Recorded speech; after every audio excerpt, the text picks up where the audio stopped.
iniciamos o nosso programa Ante os Tempos Novos, tendo ao nosso lado a presença da nossa irmã, Sueli Caldas Schubert.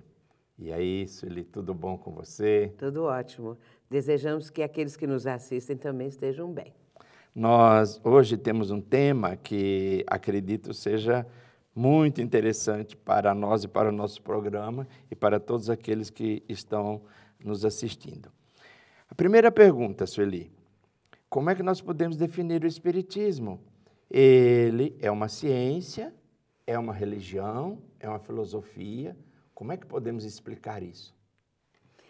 A doutrina espírita, ela se apoia num tripé de ciência, filosofia e religião.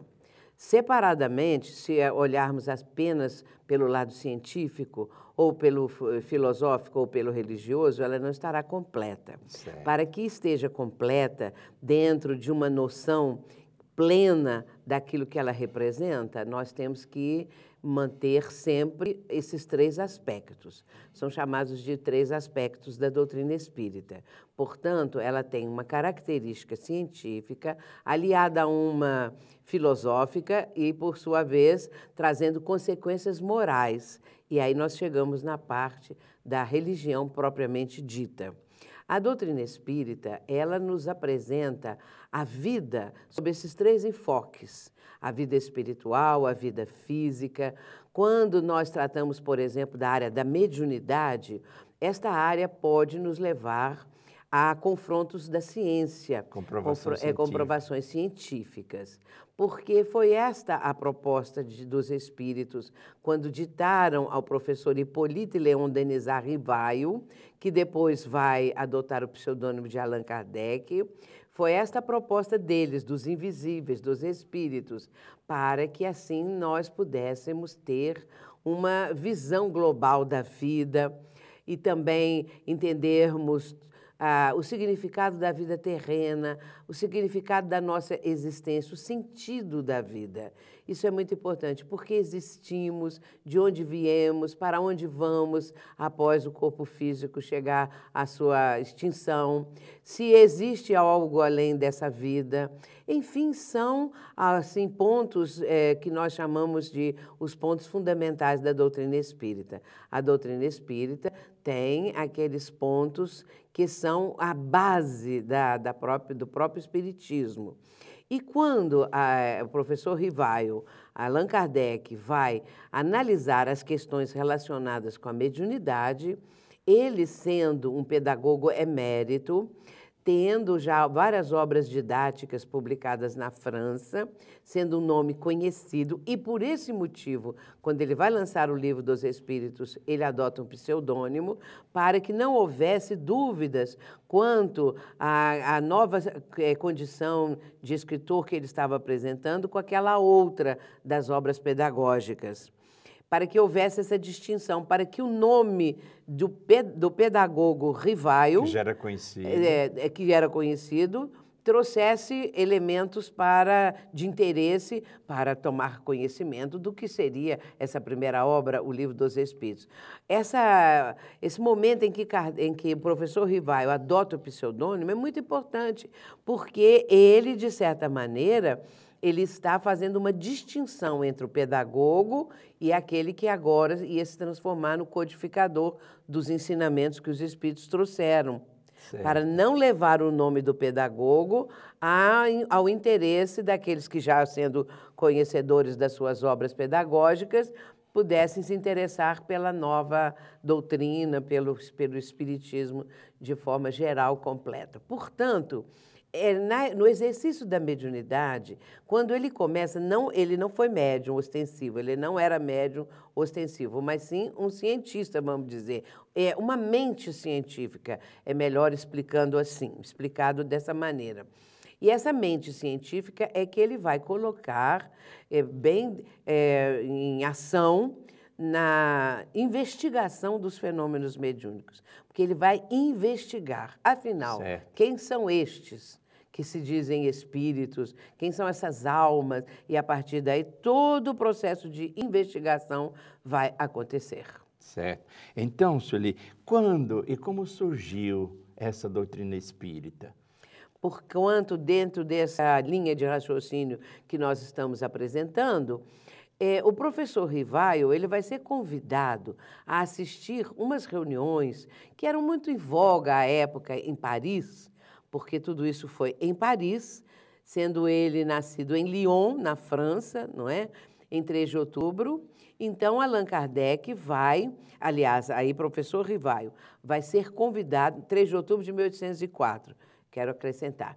Professor Rivaio, já um pedagogo famoso, vai ser convidado para assistir aquelas reuniões, verdadeiros saraus, onde, à época, as pessoas se distraíam, se divertiam, se encontravam. E nesses saraus havia um tal de um fenômeno muito curioso que era chamado de mesas girantes. Certo. As mesas se movimentavam sozinhas. Ninguém põe a mão, ninguém ficava encostado nas mesas, elas se movimentavam. E depois descobriu-se que a mesa poderia responder perguntas através de batidas de um dos pés da mesa. E aí convencionou-se uma batida para sim, 2 para não, e as outras coisas mais. Por fim, isso evoluiu para o abecedário colocado no chão e a mesa ia apontando com um dos seus pés as letras para formar as palavras. Muito bem. Ele foi convidado para assistir essa parte inicial desses fenômenos das mesas girantes. Ele não aceitou. Porque ele pensou assim, não vou ver uma coisa dessa, porque ele não tinha tempo para ficar vendo alguma futilidade, alguma coisa da alta sociedade. Não aceitou. Depois, mais uma vez, finalmente, quando a pessoa que o convidou merecia todo o seu crédito, toda a confiança, uma pessoa muito séria, ele resolveu ir. E chegando lá, na casa da senhora Plenet-Maison, ele vai, então, isso no ano de 1855, ele vai começar a investigar. Porque aí ele viu, bom, a mesa não pode ter inteligência. Se há uma resposta de alguma coisa, é porque há alguém, um invisível, um ser invisível, que está movimentando a mesa. E aí começa todo esse processo. Certo. Até que ele, indo frequentar uma outra família, uma outra reunião, vai encontrar a família Boudin, cujas meninas, adolescentes, eram médiums e já psicografavam há bem tempo. Olha. Só que usavam processos mais arcaicos, as cestinhas de bico, e colocavam o lápis, nessa cestinha. Depois, os próprios espíritos ensinaram que os médiums poderiam segurar com a própria mão a caneta. Muito bem, ou o lápis. Mas aí ele vai verificar que já existiam cadernos que essas meninas psicografavam e outros médiuns que já estavam colaborando. E ele vai olhar esses cadernos, vai analisar comunicações, milhares que vinham chegando, e ele vai investigar tudo isso, vai formular perguntas, vai encontrar ali as respostas, vai ter todo um processo de investigação. Quem são essas almas? Por que elas estão fazendo isso? O que elas querem ao trazer esses novos conhecimentos? E um critério de repetição, ou seja, a experiência ele repetia. Para confirmar se realmente diziam a mesma coisa. E outros médiuns que também foram contemporâneos de Allan Kardec, que são chamados de precursores do Espiritismo, esses médiuns depois também foram investigados por personalidades da época, na França, na Inglaterra, na Alemanha e tudo mais. Então, o que aconteceu? O critério científico também exige a repetição da experiência. Claro, que é o que acontece em laboratório de ciência normal. E esses médiuns, eles eram colocados até dentro de gaiolas, amarrados, para que não houvesse fraude. Claro que sempre houve médiuns que fraudaram, que mistificaram, mas aqueles que foram investigados, e havia um conjunto de pessoas assistindo, que assinavam atas, dando nome à profissão e tudo mais, foram constatados a legitimidade do fenômeno, a autenticidade, e a partir daí, Allan Kardec, tomando esse pseudônimo, vai publicar o Livro dos Espíritos, que é o livro que os Espíritos ditaram. Certo. E ali ele coloca também as complementações, os comentários dele. Agora me diga uma coisa, Sueli. Para a doutrina espírita, Jesus representa especificamente o quê? Para a doutrina espírita, Jesus é o espírito mais puro que já veio à Terra.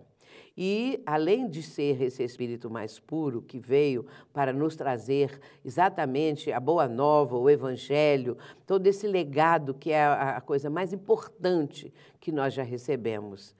É o documento mais importante de todos os tempos e dos tempos futuros. Porque Jesus falou também para diante do tempo, ele falou para os tempos futuros, certo, numa linguagem, num discurso apropriado para que no futuro ele pudesse ser tão atual quanto há 2000 anos atrás. Só que há 2000 anos atrás as pessoas não tinham muita capacidade de assimilação, não é?